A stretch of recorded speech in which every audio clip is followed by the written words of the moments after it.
ஒய்ஃபும் அம்மாவும் ஊருக்கு போயிட்டுக்கிறாங்க. எப்படி டொமேட்டோ மெத்தடு கொஞ்சம் பச்சை மிளகா, மஞ்சாத்தூள் ஜாஸ்தி வேணாம், ஃப்ரை பண்ணுங்க கோல்டன் ப்ரௌன் ஆகிற வரைக்கும். தக்காளி போட்டு நல்லா ஃப்ரை பண்ணிக்கோங்க. ஆயிலில் நல்லா டொமேட்டோ ஃப்ரை பண்ணிக்கிட்டிங்கன்னா சூப்பராக இருக்கும்.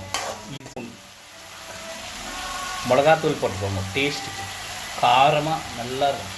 சால்ட்டு கொஞ்சம் ஆட் பண்ணிக்கோங்க, தேவையான அளவு நல்லா ஆட் பண்ணிக்கோங்க.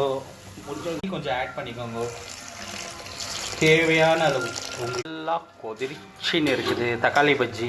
ஸ்டவ்வில் ஒயிட் ரைஸ் வச்சுக்கிறேன். நல்ல காம்பினேஷன், நல்லா மத்தில் கடியுங்கோ, சூப்பராக இருக்கும். டேஸ்ட்டு ட்ரை பண்ணி பாருங்க, சாப்பிட்டு லைக் பண்ணுங்க.